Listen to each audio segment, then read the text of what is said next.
Bonjour, alors voici une vidéo concernant maintenant que nous avons vu la deuxième ligne de défense immunitaire qui concerne la réaction inflammatoire. Donc je vous rappelle, c'est une ligne de défense acquise au cours de la vie, qui est active parce qu'elle mobilise des cellules du système immunitaire, mais de manière non spécifique. Ça, c'est donc la réaction inflammatoire. Donc aujourd'hui, nous allons voir là une troisième ligne de défense qui est au contraire une défense spécifique. Donc elle est acquise, active, mais spécifique. Et on va voir comme exemple tout particulier celui de la réponse humorale.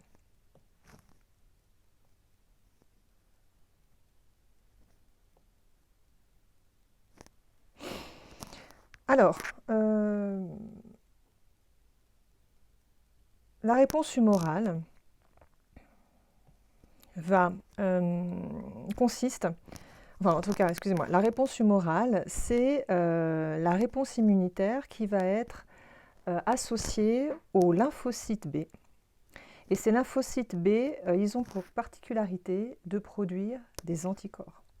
Donc la réponse humorale, c'est en fait une réponse qui consiste à une production d'anticorps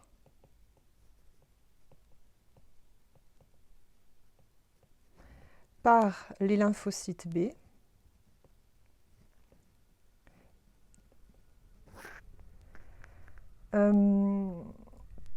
et une fois que ces anticorps sont produits par les lymphocytes B, ces anticorps vont former ce qu'on appelle des complexes immuns.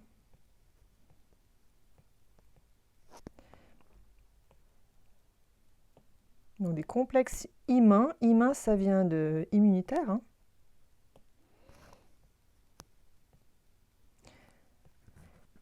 Immuns. Donc ces complexes immuns, c'est une agglutination d'anticorps qui, avec l'agent pathogène qu'il faut donc éliminer. Donc des complexes immuns, une production d'anticorps avec des lymphocytes B. Voilà, ça c'est en gros la réponse humorale. Alors nous allons voir dans un premier temps les anticorps eux-mêmes.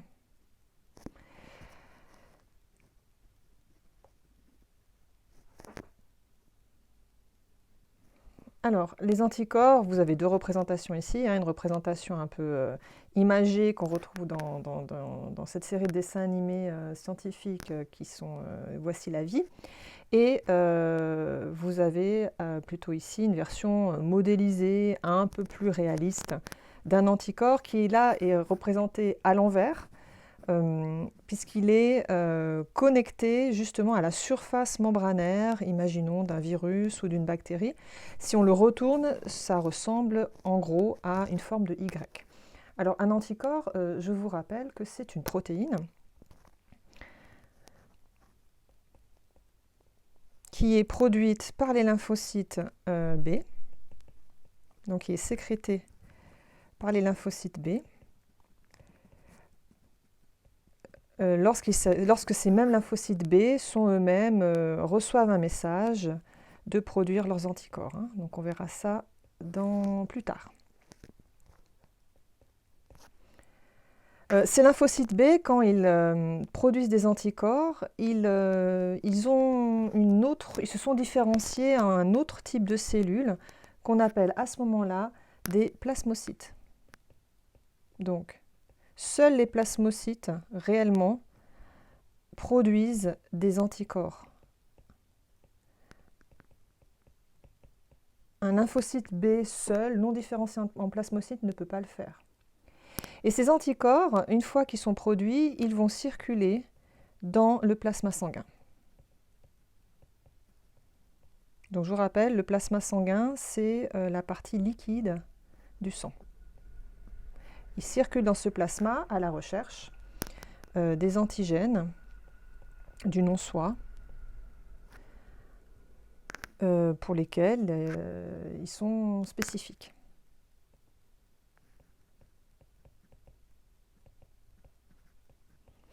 des antigènes, c'est des protéines membranaires qu'on va retrouver sur la membrane des virus, la membrane des bactéries ou la membrane de cellules étrangères au corps. Hein. Et ce qui est important, c'est que chaque anticorps produit est spécifique à un type d'antigène. Ça, c'est important.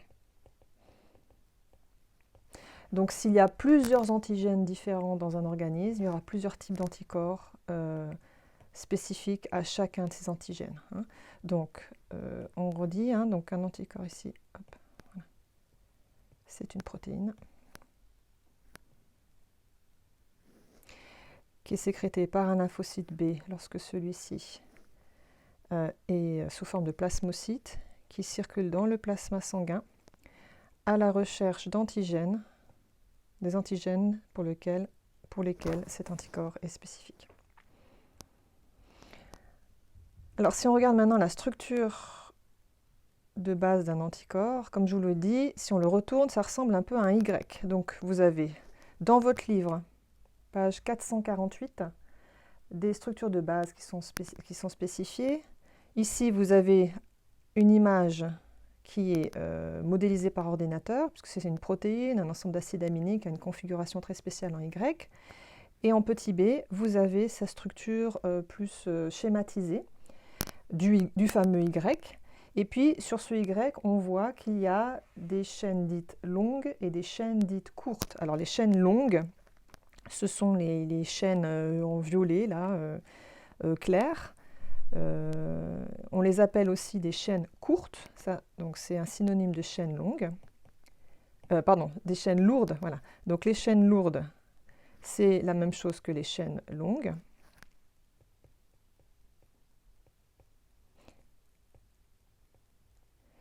Et puis, les chaînes légères, qui sont ici représentées en, on va dire en bleu clair. Les chaînes légères, ce sont des synonymes de chaînes courtes. Donc vous voyez qu'un anticorps a deux chaînes longues et deux chaînes courtes. Et à l'extrémité de chaque chaîne longue et chaque chaîne courte, on a des sites particuliers qui sont ici exprimés par un V. Et ben ces sites, c'est là où va se fixer l'anticorps à l'antigène qui lui est spécifique. Donc un même anticorps a deux sites de fixation à son antigène. Et les sites de fixation d'un anticorps à l'autre sont variables. C'est pour ça que chaque anticorps est spécifique d'un antigène. Donc ce que j'ai entouré ici en rose, c'est en fait la partie variable de l'anticorps qui est représentée par ces sites de fixation. Et tout le reste, qui n'est pas entouré en rose, c'est la partie constante, c'est-à-dire c'est une partie qu'on va retrouver toujours identique d'un anticorps à l'autre. Voilà. Voilà en gros la structure d'un anticorps.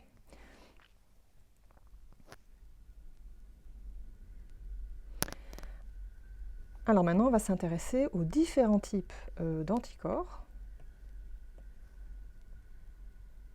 Parce que ce serait trop simple si en plus d'avoir autant d'anticorps différents que d'antigènes différents, qu'on n'ait qu'un seul type. En fait, on en a au total 5. Alors, vous avez ici, dans votre bouquin, dans votre livre, c'est la page 449. Donc, les 5 types d'anticorps vous sont présentés. Donc, chaque anticorps est représenté par cette illustration. Hein. On retrouve bien le Y ici. Voilà. Alors, on va prendre ceux qui sont les plus courants. On va commencer par les anticorps qu'on appelle, alors oui, des immunoglobulines. Ça, c'est l'ancien nom qu'on donne aux anticorps, donc c'est un synonyme.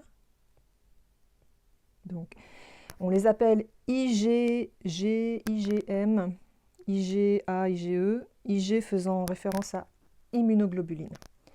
Donc les anticorps qui sont les plus fréquents, c'est d'abord ici en 1, les IgM. Et aussi ici, en numéro 4, les IgG. Alors, les IgG, même s'ils sont en 4e position dans ce tableau, en fait, ce sont eux qui sont majoritaires dans le plasma. Donc, ce sont les plus abondants.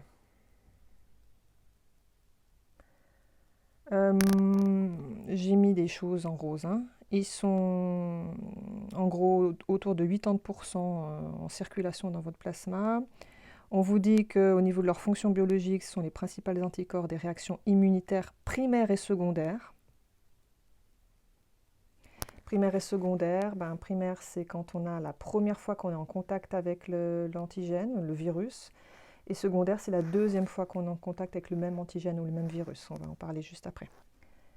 Et puis on vous dit aussi qu'ils sont généralement, lorsqu'une femme est enceinte, ces anticorps IgG passent la barrière du placenta et vont aller dans le sang du fœtus et permettre au fœtus d'être relativement bien immunisé vis-à-vis d'agents pathogènes qui pourraient être présents pendant la grossesse. On va ensuite passer, donc ça c'est les IgG, on va passer aux IgM. Alors les IgM c'est un peu particulier, vous voyez que les IgG sont isolés les uns des autres. Les IgM se regroupent généralement 5 par 5 pour former cette espèce de structure en fleurs. Donc ce sont 5 anticorps liés ensemble. On les retrouve également en circulation dans le plasma, comme les IgG. Donc je vais le mettre en surligné. Au niveau de leur fonction, ce qu'on vous dit, c'est que généralement, eux, on va surtout les retrouver libérés en grande quantité lorsqu'il y a un premier contact avec un agent pathogène, donc lors de ce qu'on appelle la réponse primaire. Donc, on vient de voir déjà ces deux types d'anticorps et justement, je vous ai mis ici un graphique, donc uniquement pour les IgM et les IgG. Ce graphique vous montre bien ce qu'on vient de voir. C'est que si vous êtes pour la première fois dans votre vie en contact avec un agent pathogène et qu'on regarde dans votre sang ce qui se passe au niveau des anticorps, on voit que généralement au bout du 2e jour, il y a d'un coup une importante présence d'IgM qui ensuite diminue, donc ça c'est la courbe rouge, et on a une augmentation un peu plus faible d'IgG, courbe bleue, mais cette augmentation va, en tout cas la présence d'IgG va rester beaucoup plus longtemps dans votre organisme, jusqu'à environ peut-être quasiment 1 mois. Alors normalement on va imaginer qu'on guérit grâce à la réponse immunitaire, et si à un autre moment dans votre vie, plusieurs mois, plusieurs années après, le même antigène ou le même agent pathogène revient de nouveau dans votre organisme, donc on parle du 2e contact, et bien à ce moment-là, on voit que dans le sang, ce n'est plus du tout les mêmes productions d'IgG ou d'IgM, puisque d'abord, on a tout de suite, il n'y a pas de jour d'attente, on a une augmentation massive d'IgG, très très importante. On a également une augmentation d'IgM, mais beaucoup moins importante. Voilà, donc en fait, on a ici la réponse primaire, c'est cette partie-là. Donc qui est majoritairement une réponse d'abord d'IgM. Et la réponse secondaire, c'est ici. Et là, on va c'est surtout les IgG qui vont devenir majoritaires. Donc là, c'est pour illustrer ce qui était décrit dans le tableau juste dessus. On va surtout se cibler sur ces deux types d'anticorps, parce que ce sont vraiment ces deux types d'anticorps qui sont produits par les lymphocytes B, en majorité. Il y a quand même 3 autres types d'anticorps dont je vais juste vous parler. Il y a les IgA, eux, ils se mettent 2 à 2. Et puis, en fait, les IgA, leur particularité, c'est que ce sont les anticorps qu'on va surtout retrouver dans le lait maternel. Donc, quand le bébé tète ou a accès à du lait maternel, En tout cas, dans ce lait, il récupère les IgA et donc ça lui confère de nouveau une immunité par rapport aux premiers pathogènes qu'il peut rencontrer au cours de sa vie. On retrouve aussi les IgE. Alors les IgE, ce qui est important, ce sont des anticorps qu'on va retrouver en lien avec la libération d'histamine. L'histamine, on en a parlé dernièrement par rapport à la réaction inflammatoire. On verra plus tard que cette réaction inflammatoire, elle est liée aussi à certains anticorps qui sont présents, donc ces IgE. Et puis, il reste les IgD. Les IgD, eux, ce sont des anticorps qui ne sont pas produits par les lymphocytes, mais qui sont directement déjà positionnés sur la membrane des lymphocytes. B. Voilà. Donc nous, on va surtout garder en tête les IgM et les IgG. Hein. Ça, c'est nos anticorps, on va dire, prioritaires pour ce cours. Voilà. Et je vais finir pour aujourd'hui avec justement le rôle et les fonctions de ces anticorps, même si on en a un petit peu parlé précédemment, mais notamment, on va revenir sur nos anticorps vedettes, les IgG et les IgM. Alors, juste avant, on a vu à quel moment ils étaient présents dans le sang d'une personne, en quelle quantité, dans quel ordre, en fonction d'un premier ou d'un second contact avec un agent pathogène.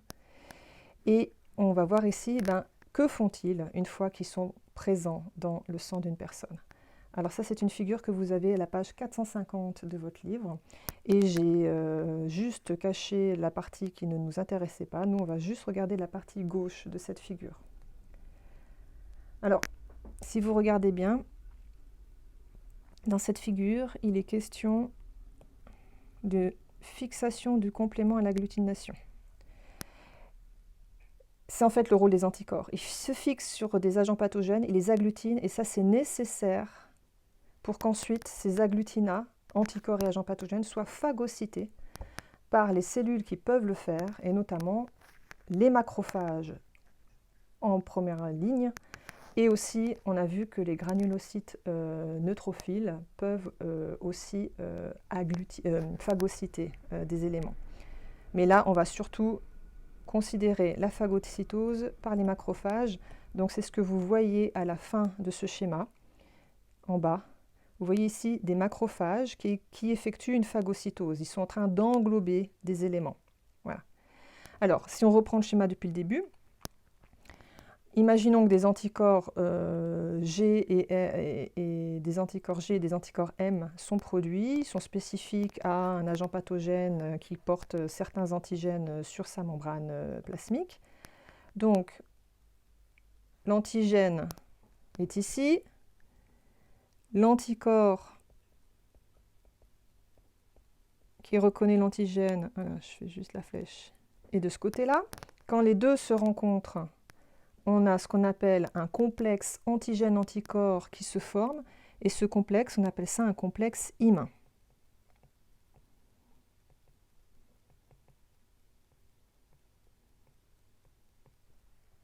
Alors, ces complexes IM, vous en avez 3 représentations en fonction du type d'antigène.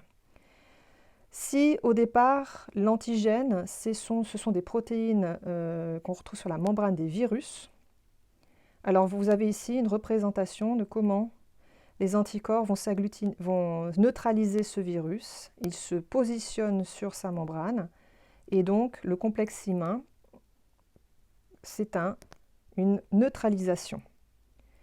Le fait qu'un virus soit comme ça entouré d'anticorps, il est incapable d'aller se poser sur sa cellule cible et il est incapable d'y pénétrer. Si au contraire, l'antigène est positionné sur la membrane d'une bactérie ou par exemple d'un globule rouge étranger. Donc si les antigènes sont sur des membranes de cellules, le virus n'est pas une cellule, mais là on parle de membrane de cellules, donc bactéries ou globules rouges étrangers. Alors regardez, vous avez l'illustration de comment les anticorps s'accrochent à ces différentes cellules et ils les mettent ensemble. C'est un peu ce qu'on avait vu dans le TP groupe sanguin. Vous aviez vu des résultats d'agglutination de vos globules rouges par des anticorps. Donc le complexe humain forme à ce moment-là une agglutination. Et donc ces cellules, si ce sont des bactéries, une fois qu'elles sont mises ensemble, elles ne peuvent absolument plus se déplacer puis aller faire les dégâts qu'elles feraient dans votre corps. Et enfin, si l'antigène n'est pas un virus, n'est pas une bactérie ou une cellule étrangère, mais une molécule qu'on retrouve dans un venin, dans une toxine, dans un poison, alors c'est le troisième cas. Donc ça peut donc être le cas d'un venin, ça peut être le cas d'une toxine produite par une bactérie, ça peut être le cas aussi d'un poison. Donc ça, ce sont toutes ces petites molécules en orange. Et bien vous voyez que les anticorps vont également les mobiliser, les mettre ensemble. Et à ce moment-là, le complexe humain qui est formé, on appelle ça une précipitation. Donc, un anticorps, quand il retrouve son antigène, quand il s'y accroche, si cet antigène est sur un virus, le complexe humain permet de neutraliser le virus. Si, au contraire, cet antigène est sur la paroi d'une bactérie, le complexe humain permet d'agglutiner les bactéries. Et si cet antigène, c'est directement une molécule qu'on trouve dans une substance toxique, eh bien, le complexe humain permet de précipiter cette substance. Une fois qu'un des trois phénomènes a eu lieu, eh bien, les macrophages, pour eux, ça va être beaucoup plus simple de venir englober tout ça et de pouvoir phagocyter les complexes humains et digérer le tout. Les anticorps, la toxine, les bactéries, les virus, tout est digéré par les macrophages.